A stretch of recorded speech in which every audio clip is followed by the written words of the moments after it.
নমস্কার বন্ধুরা, সোনার কিচেন ঘরে তোমাদেরকে স্বাগত জানাই। তো আজ আমি তোমাদেরকে সম্পূর্ণ একটা নিরামিষ রেসিপি বানিয়ে দেখাবো। তো এই রেসিপির ভিডিওটি পুরো দেখার অনুরোধ রইল। আর রেসিপিটি যদি ভালো লাগে কমেন্ট করো, লাইক শেয়ার সাবস্ক্রাইব করে আমার পাশে থেকো। যারা এখনও পর্যন্ত আমার চ্যানেলটিকে সাবস্ক্রাইব করেছো তাদেরকে অসংখ্য অসংখ্য ধন্যবাদ।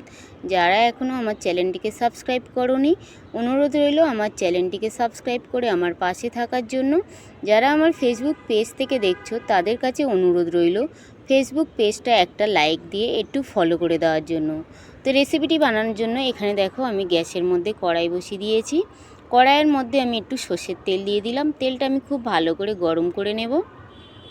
তেলটা গরম হয়ে যাওয়ার পরে ওই তেলের মধ্যে দেখো আমি একটু আলু কেটে নিয়েছি। আলুটা তোমাদের নিজেদের পছন্দ অনুযায়ীভাবে তোমরা কেটে নিতে পারো। তো আমি এখানে আলুটা এইভাবে কেটে নিয়েছি। নিয়ে আলুটা একটু প্রথমে আমি ভেজে নেব, যেহেতু আলুটা সিদ্ধ হতে একটু সময় লাগে, যার জন্য আমি প্রথমে আলুটা দিয়ে দিলাম। তারপরে দেখো আলুটা কিছুক্ষণ আমি নাড়াচাড়া করে নেওয়ার পরে এখানে আমি একটু পটল দিয়ে দিলাম। আর পটলটা দেখো আমি একটু খোসা রেখে রেখে ছাড়িয়েছি। এই পটলটা আমি এইভাবে কেটে নিয়েছি পাতলা পাতলা করে। তবে তোমাদের পছন্দ অনুযায়ী কিন্তু তোমরা যে কোনো শেপ দিয়ে কেটে নিতে পারো। তো আলু আর পটলটা আমি একটু ভেজে নেব। তো এখানে দেখো আলু আর পটলটা ভাজা হয়ে গেছে। এবার এই আলু আর পটলটা আমি উঠিয়ে নেব। আলু আর পটলটা উঠে নেওয়ার পরে ওই আলু আর পটল ভাজা তেলের মধ্যে আমি একটু গোটা জিরে দিয়ে দিলাম, একটা তেজপাতা দিয়ে দিলাম, একটা শুকনো লঙ্কা দুটুকরো করে দিয়ে দিলাম। দিয়ে এবার এই গোটা জিরে শুকনো লঙ্কা তেজপাতাটা আমি একটু ভেজে নেব। তো এখানে শুকনো লঙ্কা তেজপাতার গোটা জিরেটা ভাজা হয়ে গেছে। ভাজা হয়ে যাওয়ার পরে ওই গোটা জিরের মধ্যে আমি একটু মুগ ডাল ধুয়ে রেখে দিয়েছিলাম, ওই মুগ ডালটা আমি দিয়ে দিলাম।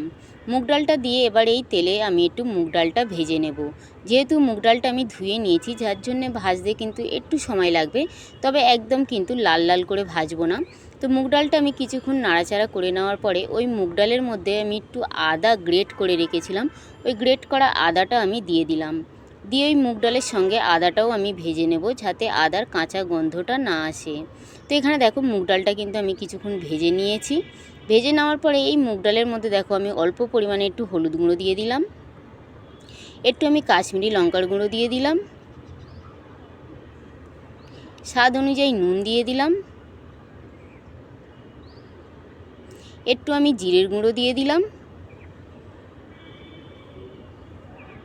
আর কয়েকটা আমি কাঁচা লঙ্কা দিয়ে দিলাম ঝালের জন্য। আর একটা আমি টমেটো কেটে রেখেছিলাম ডুমো ডুমো করে, ওই কাটা টমেটোটা দিয়ে দিলাম। টমেটোটা দিয়ে এবারে আমি আবারও খুব ভালো করে মুগ ডালের সঙ্গে সমস্ত মশলা খুব ভালো করে ভেজে নেব, তাতে কাঁচা হলুদের গন্ধটা যাতে না আসে সেইভাবে আমি ভেজে নেব। তো তারপরে দেখো আমি কিছুক্ষণ ভেজে নেওয়ার পরে আমি আগে দিয়ে যে আলু আর পটল ভেজে রেখেছিলাম, ওই আলু আর পটলটাও আমি ডালের মধ্যে দিয়ে দিলাম। দিয়ে আবারও আমি কিছুক্ষণ ডালের সঙ্গে আলু পটল সমস্ত মশলা আমি খুব ভালো করে নাড়াচাড়া করে ভেজে নিলাম। তো এখানে দেখো আমার কিন্তু পটল আলু ডালটা কিন্তু ভালোভাবে ভাজা হয়ে গেছে। এবার এই পটল আলু ডালের মধ্যে আমি একটু জল দিয়ে দেবো, তবে জলের পরিমাণটা কিন্তু খুব বেশি দেবো না, যাতে সবজিগুলো ডুবে থাকে সেইভাবে কিন্তু জলটা দেব। তো এখানে দেখো জলটা দিয়ে এবারে আমি কিছুক্ষণ ঢেকে রেখে দেব, যাতে আলু পটল ডালটা ভালোভাবে সিদ্ধ হয়ে যায়।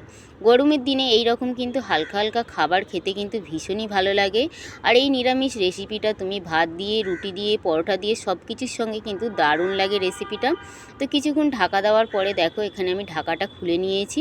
খুলে নেওয়ার পরে আমি একটু নাড়াচাড়া করে দিলাম। নাড়াচাড়া করে দেওয়ার পরে আমি একটু চিনি দিয়ে দিলাম, একটু গরম মশলার গুঁড়ো দিয়ে দিলাম, আর একটু আমি ঘি দিয়ে দিলাম। যেহেতু এটা একটা নিরামিষ রেসিপি আর তারপরে এর মধ্যে মুগ ডাল আছে, একটু চিনি না দিলে কিন্তু খেতে ভালো লাগে না। তবে চিনিটা যদি তোমাদের পছন্দ না হয় তোমরা কিন্তু নাও দিতে পারো।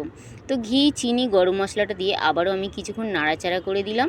নাড়াচাড়া করে দেওয়ার পরে এখানে দেখো আমার কিন্তু নিরামিষ মুগ পটল পরিবেশন করার জন্য পুরো রেডি হয়ে গেছে। এবার আমি গ্যাসটা বন্ধ করে দেব, দিয়ে আমি গরম গরম ভাতের সঙ্গে পরিবেশন করব। তো এখানে দেখো আমি পরিবেশন করে দিয়েছি, আর কত সুন্দর দেখতে লাগছে, আর খেতেও কিন্তু দুর্দান্ত হয়েছিল।